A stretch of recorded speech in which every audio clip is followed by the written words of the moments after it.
Today we are going to talk about Islam, the meaning of the word Islam. Now, many people, and some scholars included, have stated that the word Islam linguistically comes from the Arabic root salama, which means peace.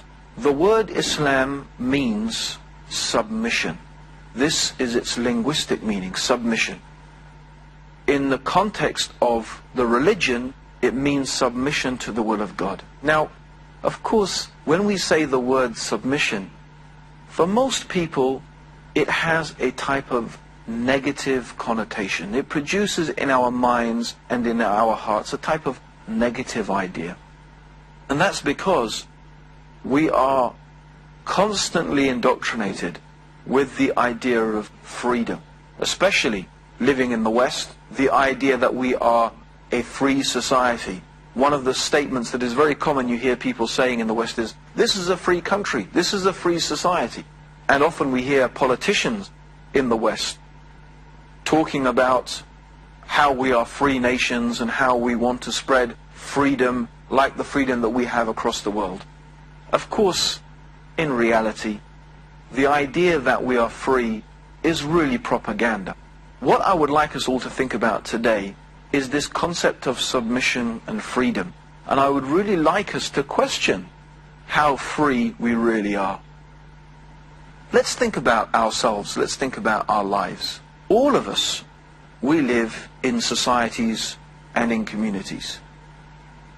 All of us, human beings, have some concept, some idea of what we think is right and what we think is wrong, what we think is good, what we think is evil, what we think is appropriate behavior or inappropriate behavior, what we often call good manners and bad manners.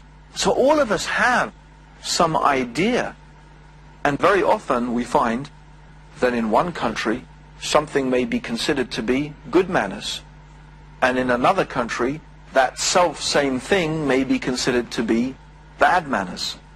For example, in some countries, if you have a nice meal and then you let out wind through your mouth, you burp as we call it, that's considered very disgusting and a revolting thing to do.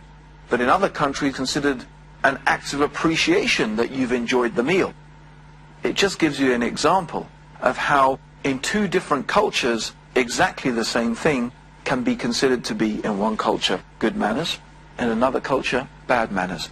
But my point is this, is that all of us have a viewpoint, a way through which and by which we look at the world around us and we understand and we make judgments about the people around us and about the world around us.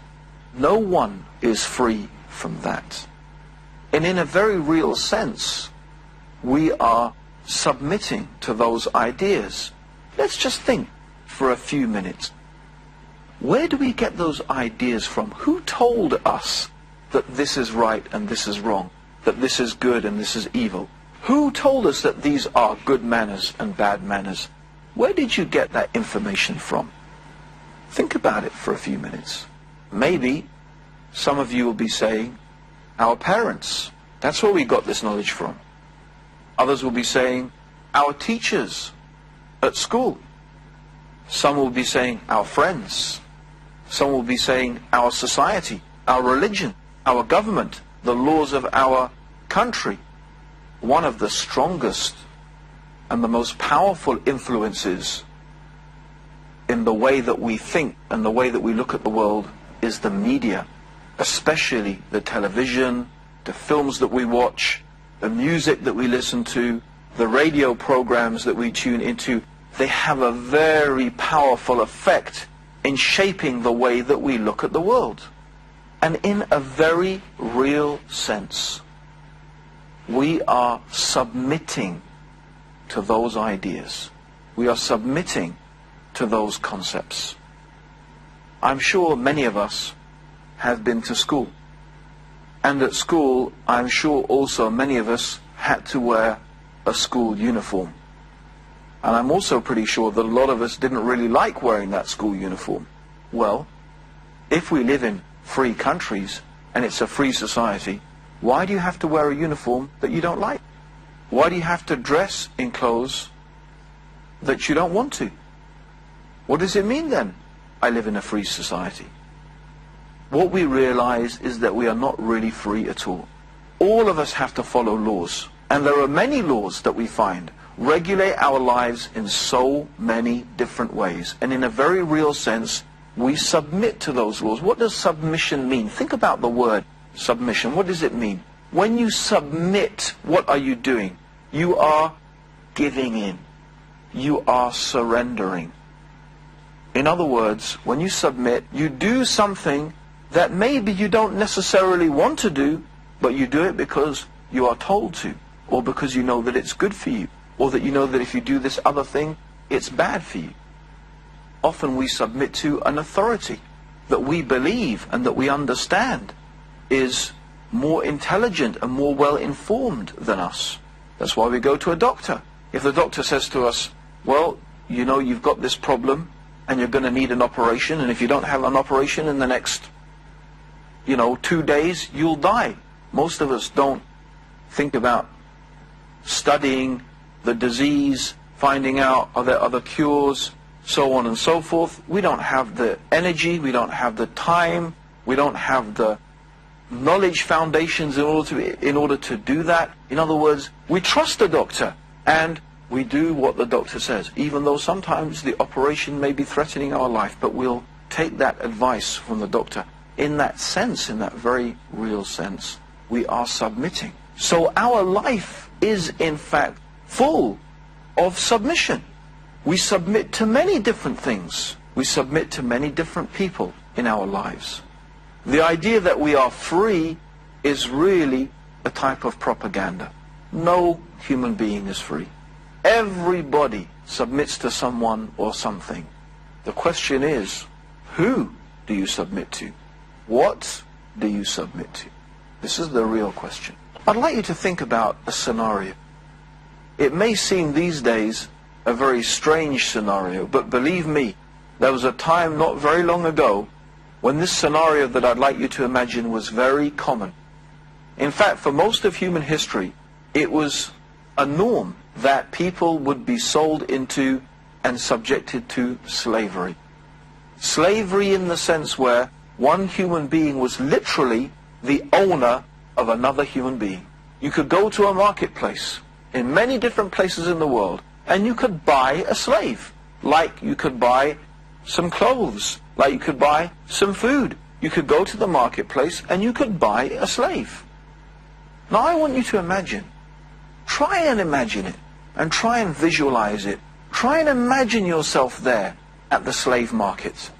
But what I want you to really try and imagine is that you are one of the slaves.